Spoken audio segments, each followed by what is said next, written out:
On today's Patriot Nation podcast, we have our final show before the NFL draft. We'll be answering some questions that people have, talking about who the Patriots will pick in the first round and beyond. And then, of course, we will present to you a few prospects. Spags is out sick today, unfortunately, so it's just me and Keegan, but it's going to be a heck of a show, so buckle up and cue the music. Keegan, how you doing, buddy? I'm doing good. A week to go. I'm counting down the days. I'm ready to get this shit over with. Super excited for the draft. I hear that. Well, before we get into draft talk, typically we do story time at the end of the show.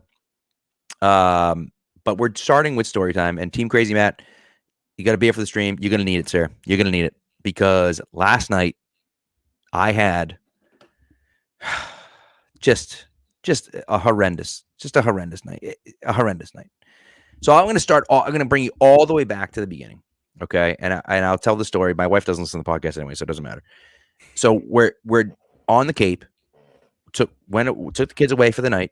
Okay, we're on the Cape. Come back from the Cape. Pick up the dog in Quincy. Now I had tickets to the Celtics game last night. So you would think. Now I'm in Quincy at 4:00 in the afternoon. So you would think now I just hop on the T in Quincy. Nope. Wife says, "Listen, I want you to drive the car out because I don't really feel comfortable driving the dog with the kids in the car." I'm like, all right, fine, whatever. So I drive back to Walpole. Now we drop everyone off. Okay, now we get everything out. We unload in the car. And then now we both go to the bathroom, like whatever. So, okay, I'm like, all right, we got to go. I got to catch the commuter rail. So we leave the house. I'm like, we're not going to catch the Walpole commuter rail.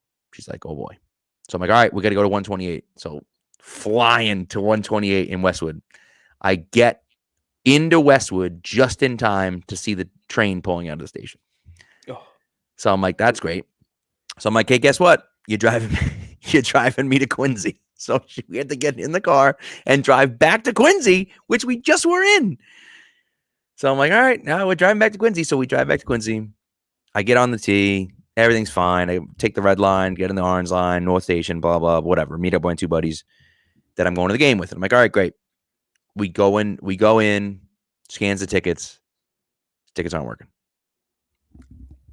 They're working just like I bought them. They're in my hand. I'm right looking at them. It's like, well, they're not working. I look at the tickets. The date is April 27th, which is next Wednesday. Game 5. So I'm like, oh my God.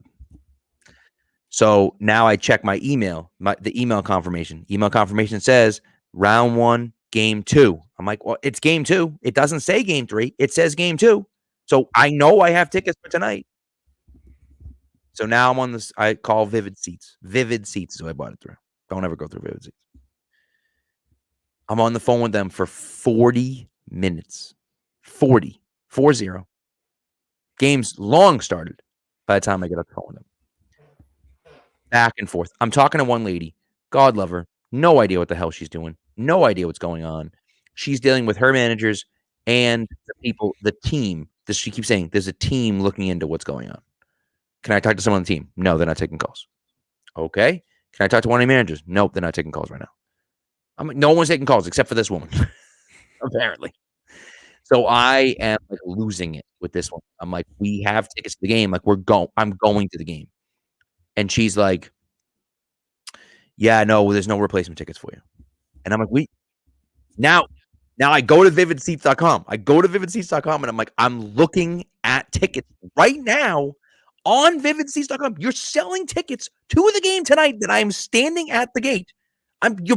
You're selling them. I could buy them right now if I wanted to. I'm not going to because I just paid for tickets, but I could buy them right now. And I'm like, yes, they were $100 more than the one that I had. Get it. Understand. Pat's pitch is definitely rising. Oh, this is, yeah. It certainly is. Imagine how he felt yesterday. Oh, God, dude. So they're $100 more than what I paid. They're in the same area, but I paid $100 less because I bought them before the opponent was even announced. So before it was Brook, whatever. Nope, sorry. There's nothing there. I'm like, well, now what? Now I'm like screaming at this lady. And I wasn't, but I was very upset. And I kept it together. And she goes, and she says to me, she's like, well, there's nothing we can do. I'm sorry. So I'm like, you've got to be kidding me. So then she says, we're refunding those tickets. And then I lost it. I'm like, I'm keeping these goddamn tickets there for game 5. Like, I'm keeping these tickets. Like, and now I'm screaming at her. Like, and I'm in the concourse at North Station. There's people all around. Like, I'm like screaming into the phone of this woman. Like, you don't understand. I'm keeping these tickets. Like, I've paid for them. I'm keeping them. Like, I don't care. And she's like, no, sir, you don't understand. Like, you're keeping the tickets and we're refunding you the money. So I was like, okay, like, I guess that's not terrible. So now we have tickets. So now we're there, right? So we go to Legends and we get a drink at the bar, and we're sitting at like a satellite bar because there's no space at the bar, obviously, right? Some guy in a Whalers uniform is like, some guy in Whalers starter jacket's like, hey, you guys want to bet some money on the game? We're like, no shot am I betting with a guy in a Whalers jacket with like a backward hat. Like, nope, no chance. I'm betting with you guy. Okay. So, but whatever. We watched the first half there, and they're like, you got to order food from the bar. There's 2 bartenders and a billion people. I'm like, no shot. So we go to Halftime Pizza across the street, which is like solid little place. They literally just do slices. That's it. And we both ordered 2 slices. We all 3 of us ordered 2 slices, and we sat and watched the rest of the game there. And it ended up being like a fine time, but it was like, what an absolute nightmare to like have to get in there originally, right? And then be at the gate and not be able to get in. And I was like, you've got to I'm wearing my purple Damon Stoudemire jersey, representing the coaching staff. You know what I mean? My buddy's got the old school Bill Russell jersey, which is sick. And so it's like, and I'm like, so we can't get in. So we're in Boston watching the game, and it was fine. Like I said, we had a good time. It was fine, but like, man, a nightmare. But now, here's the issue. I have tickets to game 5. The Celtics are up 2-0. If they win game 3, I will be rooting against the Celtics in game 4 for the Nets to win game 4, because we have to have a game 5. Because typically now, if I had bought tickets to game 5 and then there was no game 5, I'd get my money back for game 5. But I've already gotten my money back, so I can't get my money back again. So it's like, there has to be a game 5 now. So now I'm actively rooting for the Nets to win one of the games in Brooklyn, which is just terrible. It's terrible, and I hate it, but it's like, well, what am I going to do? I have to, so, and then to top it all off, it's like next Wednesday, I can't even go to the game next Wednesday because it's going to be an insane day, and it's a day before the NFL draft. So I'm like, well, I can't do that to my wife. I'm going to be gone Monday, Thursday night, Friday night, and all day Saturday. I can't do that to her. So, yeah, not good. Not good. So, anyways, and I agree with you, Joe. There probably will be a game 5. You're probably right. But still, if they win game 3 on Saturday, which seems impossibly far away, sadly, but nevertheless, if they win game 3 on Saturday, I'm going to be rooting against the Celtics on Monday. I got no choice. Like, I have to. And it's brutal. It's brutal. And Team Crazy Matt and Dark Blue Gold are both right. Never use Vivid Seats, and definitely never accept a call from me during sporting events. That's just, if I'm calling you during a big time sporting event, there's nothing good coming from on the other end. I've had the pleasure to be around Pat when he goes into full dad mode on the phone, and it's a sight to behold. We had an issue in Houston when me and him went down, where we tried to rent a car, because that's what people do when they travel. They rent cars. The entire city of Houston was out of rental cars, and they sold us the car. We're on our way to the place to pick it up, and then they call us and say they don't have any cars. So it was a shit show. Pat got his money back there, and probably a voucher of some sort. But no voucher. Houston's the worst, by the way. But that's tough. I had an instance at TD Garden where I went. We got season tickets from somebody who had season tickets. They gave us the wrong tickets. They gave us tickets to a wrong game. So we showed up. I was like 9, and my dad just took all the cash out of his wallet, bought the only 2 tickets left in the house. It ended up being a game where Ray Allen hit a game winner 3 at the buzzer. Unbelievable. To beat Houston. So we saw it, but we had no money to eat because my dad had to spend all of the cash he had. This is like 09, maybe 2010. Oh, my God.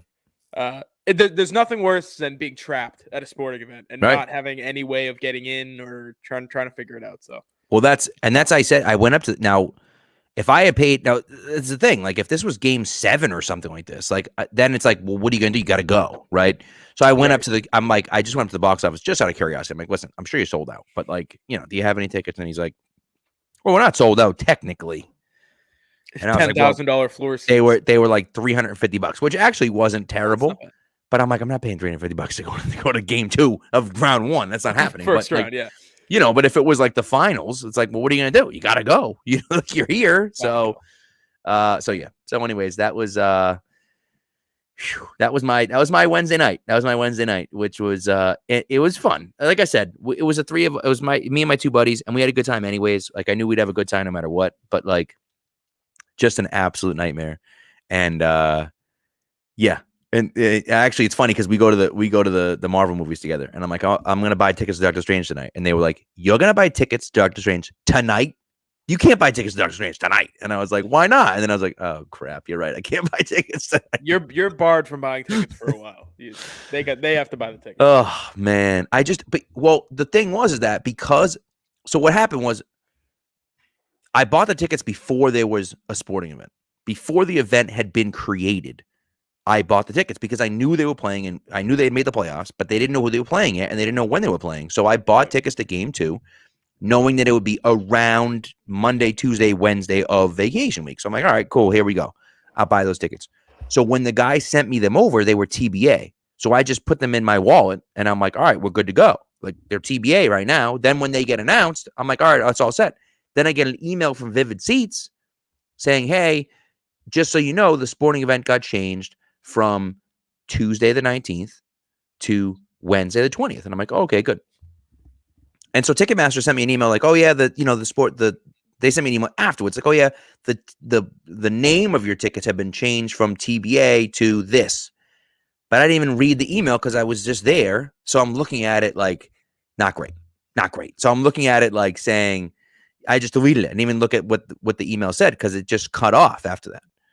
If I'd looked at the email, then it would have said game 3, and then I would have realized, but what are you going to do? But it was just like, oh my God, not great. Not ideal. So anyways, that's the story. All right, let's get into talk Patriots, some draft baby. stuff. We'll talk some Patriots. So they're on the clock at 21, and I'm really interested to see where they go here. What do you think, Keegan? Do you think now? I know we've gone back and forth a billion times. Supposedly now they say it's going to be harder for the Patriots to trade back because everyone's going to want to trade back, theoretically. If everyone's going to want to trade back, do you think maybe then the Patriots use that as an opportunity to then trade up if everyone actually is looking to trade back? So the problem for me in trying to figure what they're going to do this year is how many holes they need to fill and the level of value that you would put in each of the positions that they need to fill, if that makes sense. Because I think if you sit at 21, you're going to want to grab a cornerback because that's kind of where those cornerbacks are sitting. It's like the early 20s, the Kyer Elams, Andrew Booths of the world. Maybe if you want to tackle, if you want to swing for the fences and try to get a future starting tackle and kind of worry about the things you need now later on, that's a good spot for it. If you want any offensive weapon, which is basically just a wide receiver, you're going to have to trade up. If you want one of the top cornerbacks, if you want like a Stingley or a Sauce, whichever one ends up falling into the teens, you're going to have to trade up. If you want a guard, if you want to fill the one spot that you literally do not have a starter at, you're going to have to, or you're probably going to want to trade back because that's where the value is at guard. Right. So I wrote it. I did the SB Nation mock draft series where somebody from every website, we did the first round, and I picked Bernard Ryman because it was like there was no one there. We weren't doing trades. He was kind of like the last guy left that I would put a first round grade on. I'm sorry. Yeah, so it was tough. Like it wasn't something that I wanted to do. Andrew Booth ended up being available. I did not know that. I thought he was picked. That's oversight on my part, but yikes.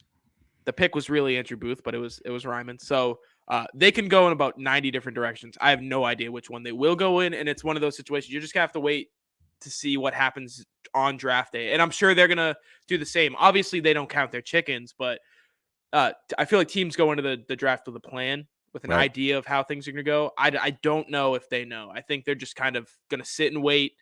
And like they do when they sit and wait, it comes up. They don't like somebody at the spot. They're just going to trade back no matter how well or how good of value they get for that pick. They're just going to do it because they don't want to reach for somebody. So, trading up, I think it's when was the last time they traded up in the first round? Is 08? 2012. They did it twice in 2012. 2012. Yeah. So Well, I we'll think see. that's the key. By the way, before I get into my little spiel here, if anyone has any questions, right, throw them on the chat, and we will answer them after this. We'll just talk a little bit about the first round, and then if anyone has any questions, just throw them on. We'll throw them up on the screen, and we'll answer your questions as well, as best we can, at least. But my thing is this, right? 2012 is kind of what I go back to. 2012, they had obviously identified two guys in Hightower and Chandler Jones that they said these two guys are the guys that we needed to get. Okay.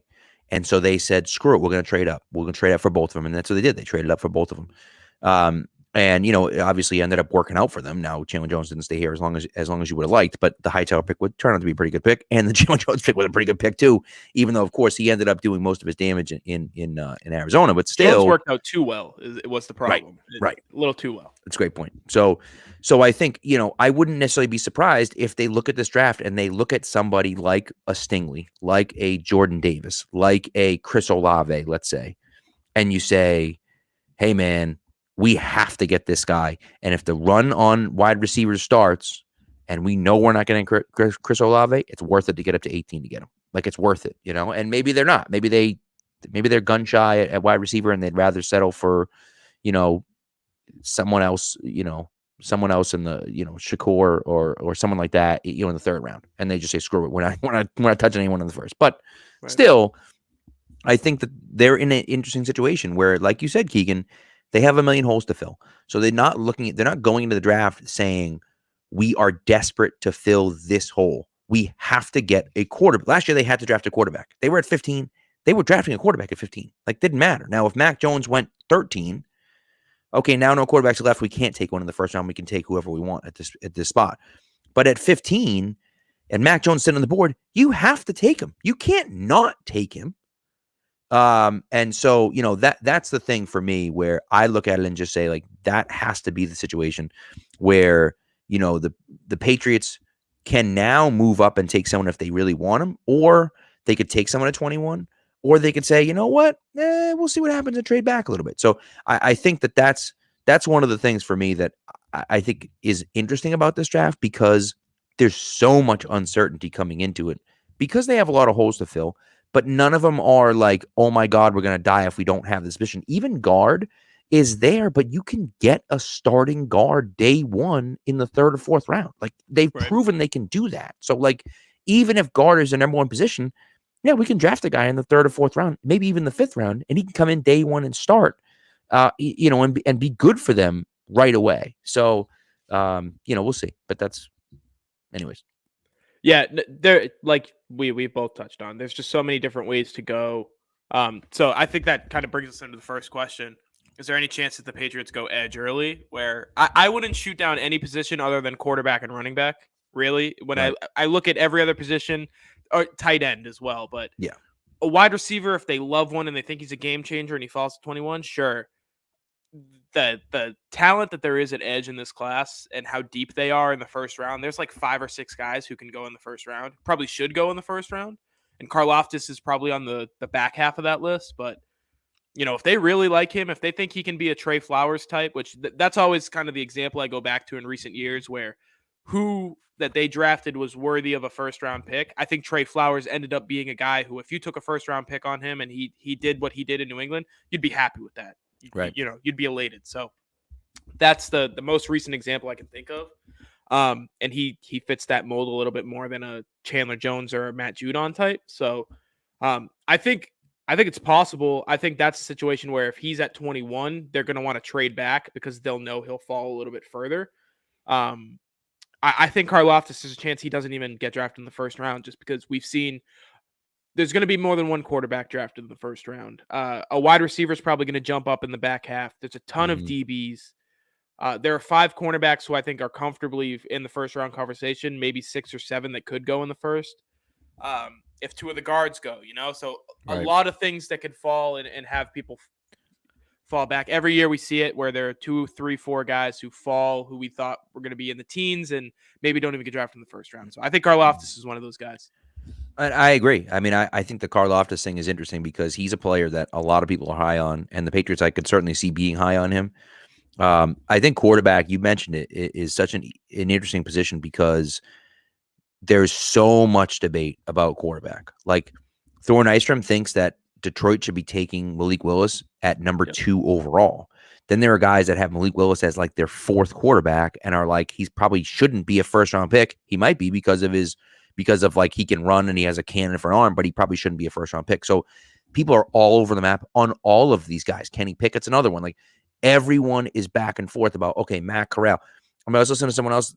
Who the heck was I listening to? Chris Sims was saying like no quarterback should be taken in the first round except for Matt Corral. And I'm like, well, like, so it's like, that's the part everybody of it has where their quarterback opinion. Everybody. Right. And that's a thing. So whereas last year it was like Lawrence was number 1. We already knew Wilson was going number 2. And then it was like, well, is it Mac or Trey Lance at number 3? And so you go, you go there. And so that's the stuff for me where it's like, it was so set in stone last year as to what was going to happen. And then you sat there and said, okay. And last year we wanted them to trade up for Justin Fields. And then of course it didn't happen. But like, and we lucked out with getting Mac, right? And Spags is right about that one, wanted Mac all along and we got him and he was right. But it's just, it's one of those interesting things for me where it's like, that's going to change what happens, right? You're right. Like the uncertainty there is like, what if Malik Willis does go number 2? Now all these other guys that we thought were going number 1, what if Trayvon Walker goes number 1 and Malik Willis goes number 2? And now we're sitting there like, what? Like now, what are the rest of these guys going to do? Right. So now the dominoes start to fall. Is like, what's going to happen here? And so that's the stuff for me where there's so much uncertainty. I wouldn't necessarily be surprised with an edge in the first round. I just think they don't typically do that though. They don't typically draft an edge that early, not in the first round at least, Right. So. And an option for them too, where maybe it's not Karlaftis specifically, but there might be 1 or 2 edges who fall into the teens. And since there are teams like Philly who have multiple first round picks, and there are a couple teams in that New Orleans, I believe, maybe they want to trade back to 21. 8 teams that have 2 first round picks. Right. But those 2 specifically have them both in the teens. And those are teams that if they are going to trade up, those are the teams to watch out for because Philly could use, here, take 15 or whatever it is. We'll drop back to 21, but give us 85 as well. Something like that. So, I could see that happening. Absolutely. The Patriots never surprise me. I'm never surprised at what they do. I agree. So Joe asked about Nelson Aguilar. Do we trade him to move up for cap space and maybe move up? I don't think you're getting anything for Nelson Aguilar.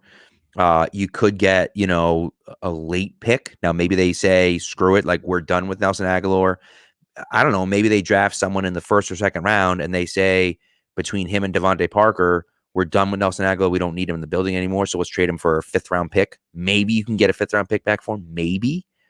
But at his cap hit, it's going to be awfully difficult for someone to take that on. I mean, you saw, with the cap hit where it looked like with Amari Cooper. Amari Cooper's a really good wide receiver. His cap hit was really high and nobody would take him. And he ended up going for a 5th round pick. So it's like, and Aguilar's cap hit isn't quite that high, obviously, but still he has a decently high cap hit and he kind of stinks. So like, you're not really going to get anything back for him, and so I just think for the Patriots, it doesn't really make sense for them to move on from him unless you can get a 4th or 5th round pick back. And I just don't see how, I don't see who would be interested in doing that. That's really the issue that I have. So it's a good question. And I think, it's on the table. I think the Patriots would probably do it. It just depends on what they can get back for him. And I don't think they're going to be able to get much back for him.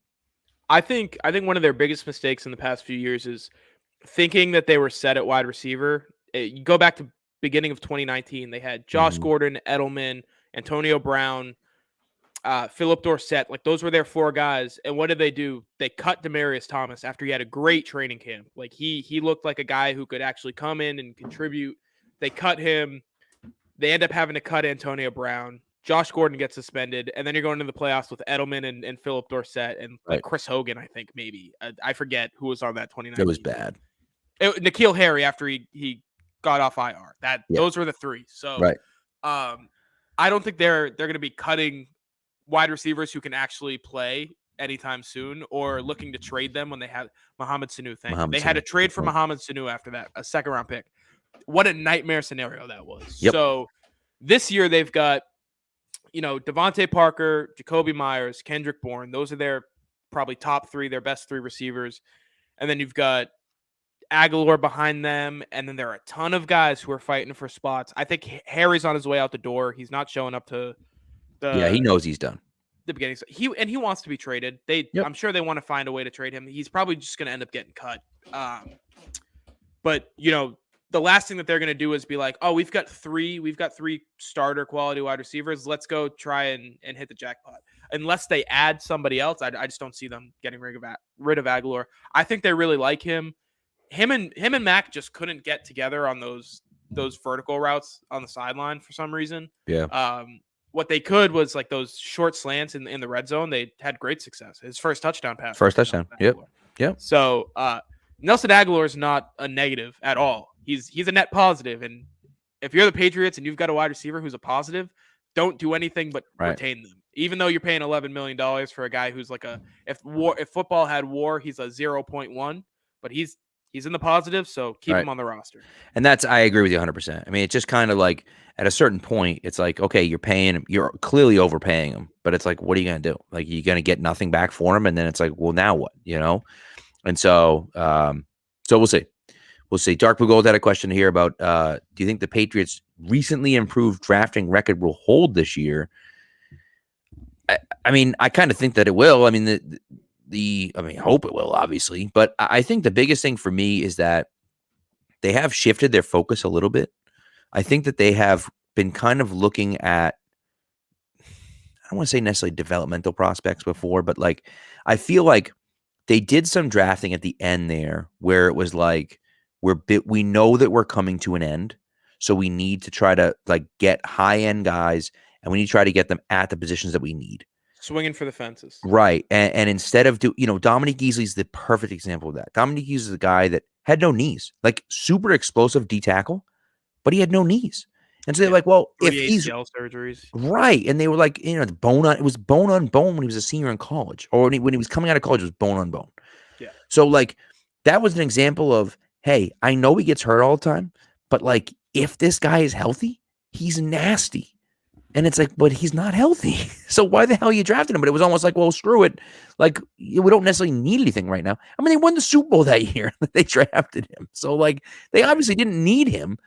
But like, now then you look at, the depletion of talent, and it's like you didn't hit on any of the later picks either. And so I think they were swinging for the fence is the perfect analogy. Like, they were just swinging out of their ass trying to hit home runs instead of trying to hit singles and doubles and triples. Like, and every now and again you hit enough singles and doubles, then you'll find some guy that's a home run, fine.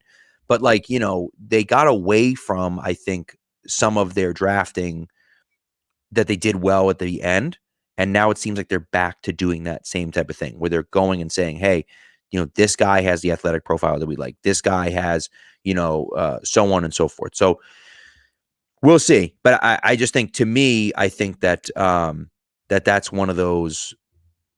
I feel like they have the right mindset this year, and they're back to kind of their old mindset. And so I feel like they're going to be okay this year. You never know, of course, but that's what I think. Yeah. We were talking about that Tyreek Reed fight. The guy I went to the game with, sorry, it just popped up and it made me laugh. Yeah. He texted me, the guy I went to the game with. He said, Reed got into a fight. You caused it. You pissed him off a year ago.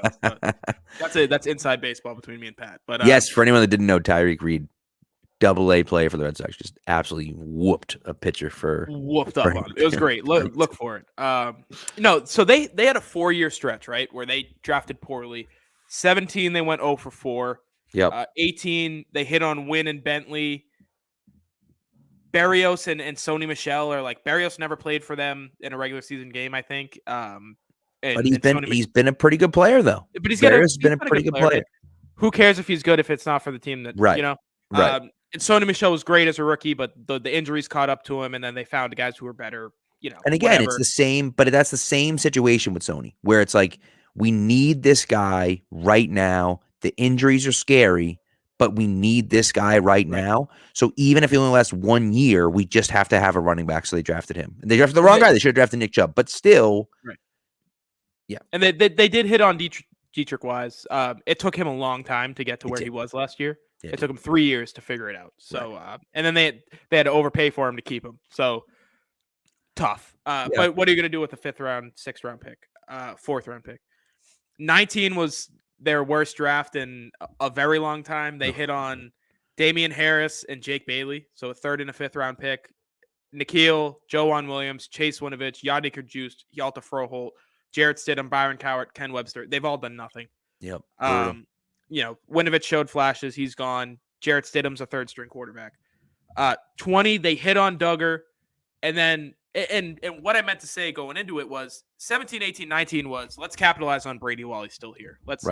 And that's what you were saying about swinging for the fences. Then 20, it was our roster's depleted. We need developmental guys who can help us in the long term. They got one in Duggar, but Uche can't find his way onto the field. Anthony Jennings has yet to play in a game, or he did as a rookie, maybe a couple games, but he's done nothing. Asiasi and Keene have done nothing. The racist kicker, Mike Onwenu, they hit on in the 6th round, which was nice. Haran, I'll have no Justin Haran hate.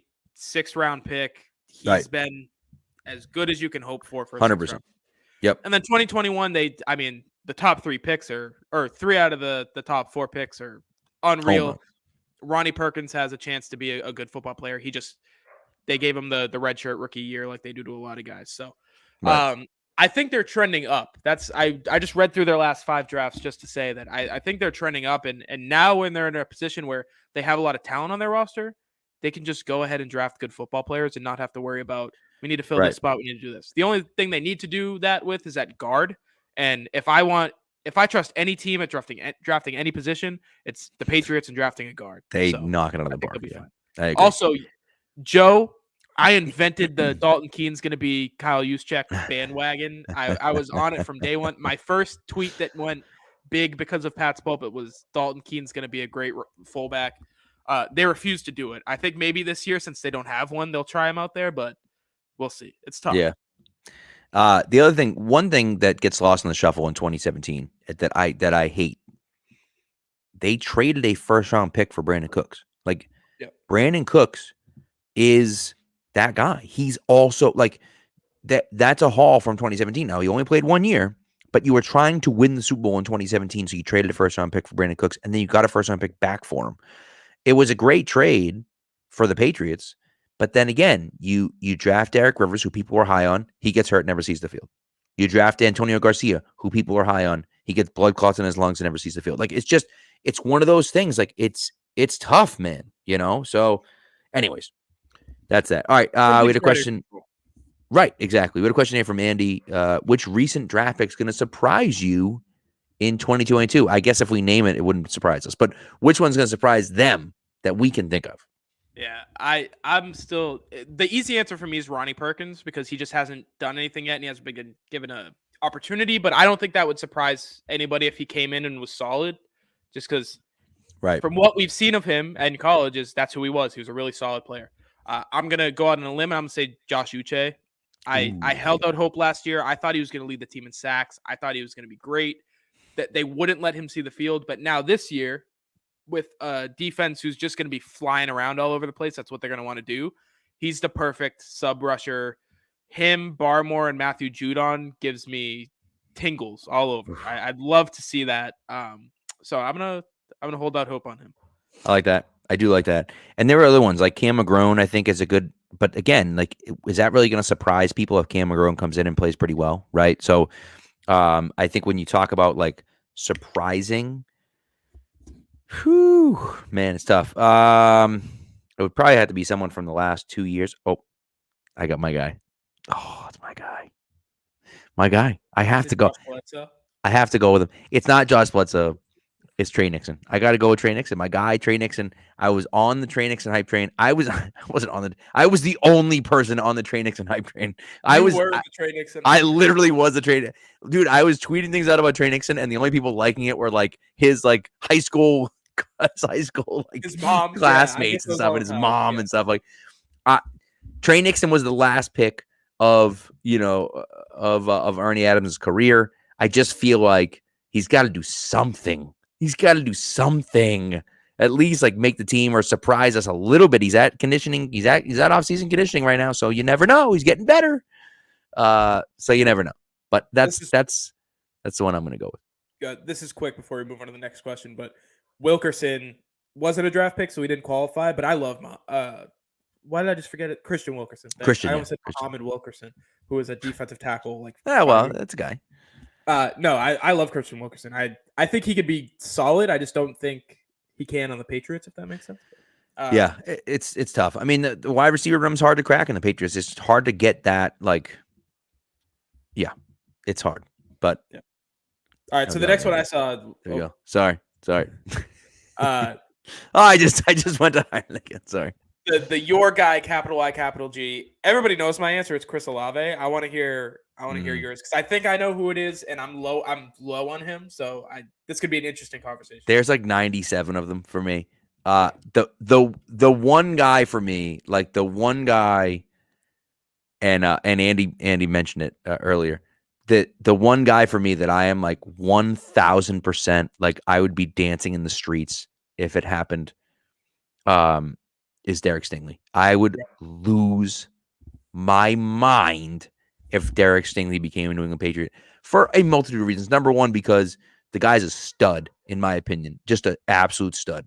But also the fact that he's the grandson of Darryl Stingley, like that's the coolest story ever. Like the fact if he came in and as Stingley's grandson played for the Patriots, like that's like Patriots royalty you're talking about now. And so that becomes something where it's an even bigger story for me. I mean, I would lose my mind if they somehow found a way to get Derek Stingley. And listen, I don't think it's necessarily possible. I still see mock drafts where he's going in the top 5, top 10. But if Sauce, gets to the top 5, top 10, and then, it becomes a situation where quarterbacks start going and wide receivers start going. And now all of a sudden he's there at 15, 16, and you can move up and get him. Like, holy crap, if that ever happened, I'd lose my goddamn mind. I thought you were going to go with Sky Moore, who I love Sky too. Just listening to it's those situations where everybody around you talks highly about somebody, so you hate them. Yeah, it's that I think he's fine. I just Spags burned. I'm like, all right, enough of Sky Moore, and I'm doing that to people with Olave, so I get to. No, I get it. No, listen, I get it. And Sky Moore was the first prospect that I highlighted. And so yeah, he's one of my guys for sure. And like I said, I have so many of them where I'm like, oh, this guy would be so awesome. I mean, like they can't draft all of those. It's like one of those Madden things where you see Madden and you're like, oh my God, I want all of these guys. How can I draft all 12 of these guys? You know what I mean? Like, how do I have Jerry Rice, Randy Moss, and everybody else on my team?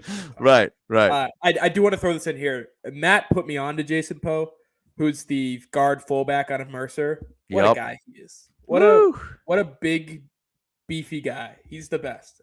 Big fan. And then we got another one, Boy Mafe, who we drafted in the early second round in our mock draft. Yep. People hated that. They should. I love this conversation because I have classic me. I have 2 answers for it. So I want to get your opinion first. Which corner would be a better fit for us to draft? Us being the Patriots, Kyer Elam or Andrew Booth Jr. Yeah, I mean, it's hard. I mean, I feel like Elam is probably if you're going to play man to man. And it's funny because Joe just asked a question about that. I think if you're going to play man-to-man more, that Elam is the better pick. But if you're going to play more zone, that Booth is the guy, to me, that can do, he can play man-to-man as well, but he's a better zone corner, whereas Elam is kind of that press man, that like traditional long press man corner, more so than Booth is. So I think it's a question of what the Patriots are going to do. Are they going to play more zone this year like they kind of did at the end of last year? Or are they going to play, more traditional man-to-man, which I just don't think they have the horses to do that, which I guess Elam would kind of would fit more of that. So, and Florida, Matt just mentioned it. Florida, like, scares me. Just the University of Florida scares the hell out of me. Anytime they draft someone from the University of Florida, they always suck. So, like, but. So my opinion goes back to are you going to swing for the fences, or are you going to grab a guy who can work year one? I think Kyer Elam can walk in year one, in the zone system, I kind of think the opposite of you. I think he works so Really? well in zone because he's just going to jam the shit out of people and not let them get to their spot and kind of help correct people on his side of the field, which I think is great out of a corner. But long term, like you said, if he's going to try to play man long term, he's grabby. He's a little too physical, not quite a great athlete. I think Andrew Booth Jr. He has a chance to be the best corner in the draft. I believe in him that highly, but I also think if he doesn't develop into the player that he can be, it can get ugly where he's a step slow because he just can't process things as quickly as you need in a man-to-man corner. Right. So I think Booth is the better pick because I think he can step in and he can work. He's going to be a rotational player year one, but if you want a guy who can eventually be that number one corner and like the Patriots work so well when they have, I think Booth Jr. is the guy for me. All right. Well, there you go. How about that? Nice. All right. Joe asked about he did ask about, we're going to switch to more man coverage or zone coverage. I'm sorry, instead of man to man. I mean, I think that's really the question, right? Like, I just don't understand why, if you, it's a great question. We'll get to that one next. It is a good question. I don't see how you can play man to man. I just don't see that, right? Because you just you don't have the guys to do it. You just don't have the guys to do it. Now, maybe you draft two guys in the draft and you feel like, okay, we're much better at it, but they're rookies. Like I don't see us having the ability to play man to man. Obviously, they're going to play man to man at parts. Like you're going to clearly. Every team does, no matter what they want to do, they have to. Right. And so you do that. I just don't think you can be a man heavy team like they have been in the past. So, it's an easy answer, and there is a correct answer. They're going to play more man or more zone because they signed 80 safeties, and how can you get all of them onto the field? Play zone defense. Exactly. Jabril Peppers is going to be playing underneath coverage from linebacker. We're going to see some weird ass defensive units, and it's going to be awesome. I would agree. Also, Oliver asked a question which must be answered. Will Keegan be joining the draft show from a random shady hotel again this year? Will that be happening, Keegan? It was a Marriott. The lighting was bad. I spent a lot of money on that hotel, so it was not shady. It was a wonderful hotel. They were very nice to me. They brought me food. Great people. But no, I've got my own apartment this year. I pay for Xfinity, which works. DirecTV is a piece of garbage. If it rains, you just don't have internet service. My grandparents, I don't know what they're doing with DirecTV, but I'm out of there now. I got Xfinity. It's great. Haven't had a problem yet. So there you go. We're good to go. I'm going to be sitting on my couch. You're going to see my zero. All of my decor is right here. It's just a blank wall back there. So you're going to see my old couch and my blank wall while I'm watching. So good. So good. You can probably notice we moved my daughter downstairs. So my podcasting room is now gone. And so I've moved to the basement, which is unfinished, but I've made the best. You wouldn't know. It looks great. It looks pretty good. Just going to get the kids' artwork up on the wall. And I know that's not going to happen because this is the stairs behind me, as you can probably see. Yeah. So on a scale from Super Bowl 52 to Super Bowl 59, how do you see Malcolm Butler contributing this year? Probably closer to 52 than 49. Super Bowl 51 is the correct answer. Yes. Dark Blue Gold actually answered that. I forget he was. Oh, yeah. He answered it. Thank you. He did. Yeah. I forget he was on that team because he didn't do anything in that game. And I think it's going to be a similar situation. I think it's going to be great to see him out there. Happy story. The last time I truly cared about whether the Patriots won or lost or not, he was on the team. So, and then my fandom died. But it's gonna be cool seeing him out there, a little throwback, and he's gonna contribute. He's not gonna be like some bum and do anything. But and that's part of it. I agree with you. A lockdown cornerback. I agree with you there. I mean, one of the things that people forget about Super Bowl 51 is that the strip sack by Donta Hightower was going to be a touchdown. He was getting torched long by Taylor Gabriel. Taylor Gabriel. That's it.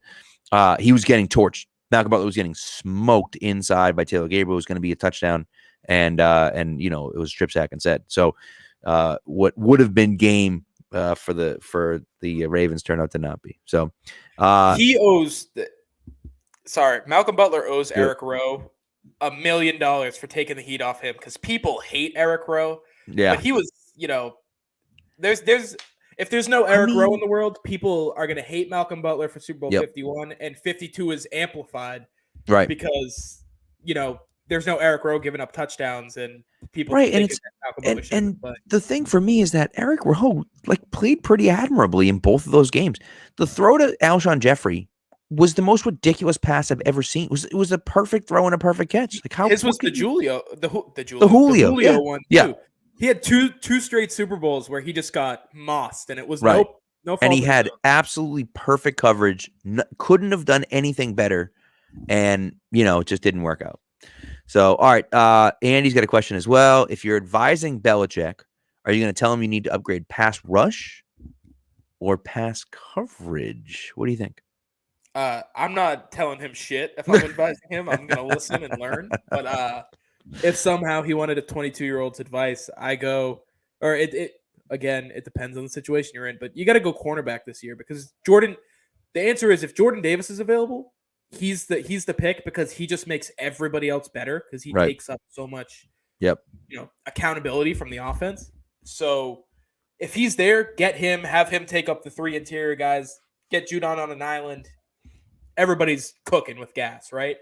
He's not going to be available. Go get yourself a cornerback who can cover and help the pass rushers out a little bit. I would agree. I just think pass rush is nice, but you have to have guys that can cover. You have to, and they don't right now. They just don't. Like, you can't trot out there day one Jalen Mills and Malcolm Butler. You just can't do that. Terrence Mitchell.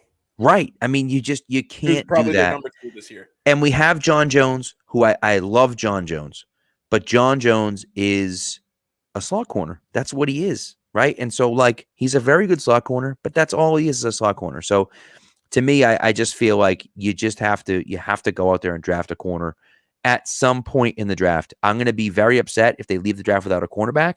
If they leave the draft without an edge player, I'll be disappointed, but I won't be upset about it. I'd say, okay, they didn't have an edge guy that they liked. There are more guys in the pipeline that they already have ready to go at edge than there are at corner. Exactly. I agree. So, all right, Oliver, we're not gonna dunk on me here. I do say it a lot, but I think it's so funny how I'm the worst athlete of all time and I was getting dunked on in high school. I would not tell Bill that. I would just listen. If you're this is advice for everybody. If you're ever around Bill Belichick for some reason, shut up and listen. Don't say a word. It's a great call. Doesn't care. He does. He really doesn't care. No, he really. And doesn't. I don't send him my draft advice because that's gross. Who would do that? What are the chances the Patriots win the Super Bowl if we get good picks this year? 4%. 4%. I like that. I was gonna say that's if they draft a future Hall of Famer. I was gonna say 2, but 4%. Okay. Yeah, I got you. I get that. I thought you were going to be higher than me, so I'm glad I'm the optimistic one. No. I just think I don't know how you win the division. I mean, I guess theoretically now, if everyone gets hurt, you win. It's crazy, right? Maybe Josh Allen will get hurt. I don't know. You need one play, and we're not wishing Josh Allen gets hurt, but it only takes one play. We saw with Brady in 2008. That team probably wasn't winning the Super Bowl anyways, but they went 11-5 with Matt Castle quarterback, so you never know. You know what I mean? They would crumble in the playoffs that year. So yes, no, and Z Attack right here. You're 100% right. If I somehow got a chance to be in a Bill Belichick press conference, I would find a way to ask him a random question about football history to let him go on a tangent. That is my one dream, is to get in there and ask him a question about somehow relate the current team to old school football and have him go on this tangent about whatever. So, but we'll see. You know what you have to ask him? I'm looking up the name of the long snapper in 2000. Brian Kinchen. Yes. Kinchen? The guy who cut his hand with a knife the day before the Super Bowl? Yes. Gotta ask him about That's a good question. That's a good question about him. Yeah. The U.S. history teacher who was snapping in the Super Bowl while he was on leave from TV. Crazy.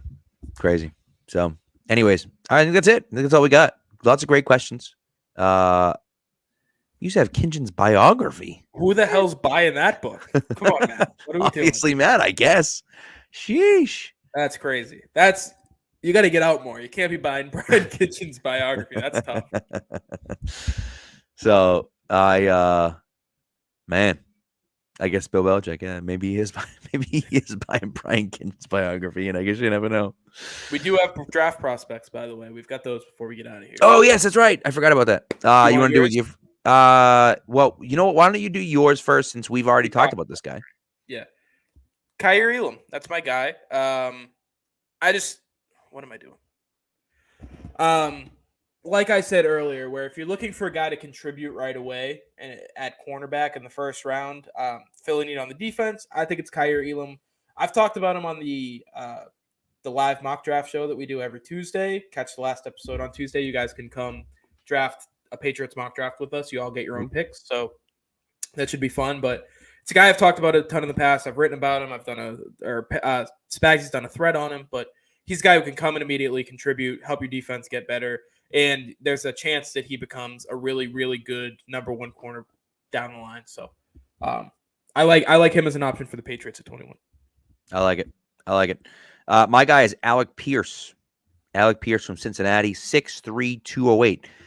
Big-bodied receiver. He's a white dude, which is kind of crazy. Ran a 4.4 140, had a 40.5 vertical inch jump, and a 129-inch broad jump. His three cone was a little bit slow. His shuttle was a little bit slower than you'd like it to be. If you're looking at who the Patriots typically draft at wide receiver. But man, I mean, the dude is a baller. 52 catches for 884 yards and 8 touchdowns this past year. Really good body control, physical guy, but also has the speed and the explosion to kind of get downfield. So I like it a lot. I think, he's a guy for me that you could look at the late second, third round pick, maybe even, mid to late round pick, late round, third round. Jesus, mid to late third round pick, that I think could happen. So, again, not a guy that's day one, but it's like, if you don't want to draft a wide receiver at 21 or to move up to draft one, he could be a guy that's sitting there in the, in the 70s or the 80s that you might be able to target and grab. So, Alec Pierce from Cincinnati is my guy. He's a fun guy to talk about too, because I think he's the type of player that people reach for because he's got like the physical stuff, right? And it makes you look smart if he gets drafted earlier than other people thought. Nah, see, look at that. And Matt, I love you, pal. You're great. You do not drive me bonkers. We love people who interact. This is great. We want. You guys have been great today. Yeah. This is what we want. Yes. Oh, Dark Blue Gold. You didn't. Yes, I have not moved to a man cave. I have simply moved to my unfinished basement downstairs, and I have hung things up to make it look like it's not unfinished. So hell yeah. But it looks cool. So, I had the McGinnis jersey, which I was like, hey, let's do it. You know what I mean? So, but, yeah, Kent State's QB. Matter of fact, that might happen this year with EJ Perry from Brown. He's got some wheels, that kid. He's got some wheels. Kent State's quarterback is like, he's super uncoordinated, but he's fast. So, hey, you never know. I think he ran for like 15 touchdowns last year. Rushed for That's 50. outrageous. Yeah. So see, he's so uncoordinated. He looks like if Brady ran like a 4.5 40. Bring him in. What the hell? His name's Dustin Crum, folks. Look him up. Dustin Crum. There you go. All right. See, yeah, this is why you come here, not to listen to me, but to find out Keegan's ridiculous facts about knowing Kent State's quarterback just on the top of his head, just on the top of his dome. He wasn't looking that up, ladies and gentlemen. That was just off the top of his head. All right, I got to look up how many he actually scored. What did I say, 13, 15? 15, you said. Let's see if he's right. It's gonna take me a while to find this. Fill the broken time. Next week, Oliver, you're 100% right. Next week's gonna be amazing. We will be live for the entire first round. 12. He ran for 24 in 5 years. Whew, that's a lot. That's a running back. Yeah, yep. So it's let's go 8 more minutes. Let's tell the story again. But no. So, anyways, next week we will be live on Thursday night, all night Thursday night, live from before they make the first pick until after they make the 32nd pick. We'll be live all night long. It is going to be me. It is going to be Keegan. It is going to be Ryan. We're going to have some guys stopping through. Taylor, I'm sure, will stop by. Brian Phillips will stop by. He'll be in and out. He might be there most of the time, I would think. Hopefully, Mark will stop by as well. Spags. We have a few. Yep, Spags might even stop by a little bit. We have a few guests coming through. I might coax Burned middle of the night. I might get him. He wakes That'd be fun, wouldn't it? Round, so. What the hell? He's gonna be awake. We might as well have him come on. Let's do it. Let's get everybody. Get the baby on. That's what we want. So that'd be a lot of fun.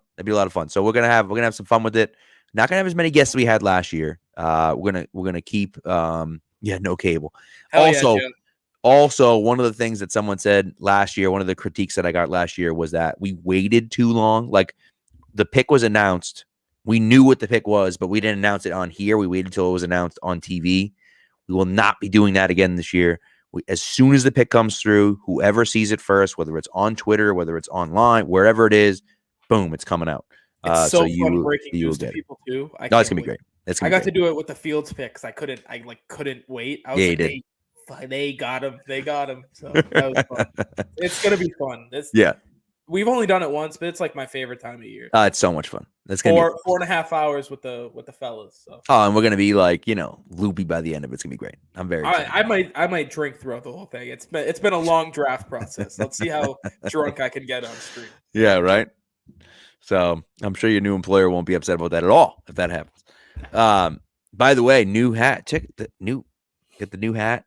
$5 at the pro shop. They're giving these things away at the pro shop. So is that the draft hat? It might be last year's draft hat. I don't know. It's like blue. It's like blue with like the red outline, but it's kind of cool. I kind of like it. So I was like $5. What the heck, dude? Sure, it'll be my new golf hat. So I bought a new golf bag. So I bought a new golf hat. So there you go. So we gotta go golfing. We gotta set that up. Very excited about it. Yeah, we gotta get it done. Once the summer comes, we gotta get it done. So, anyways, all right, that's it. We're rambling. We'll be here next Thursday. I'm sure we'll do tons of rambling next Thursday. It's gonna be great.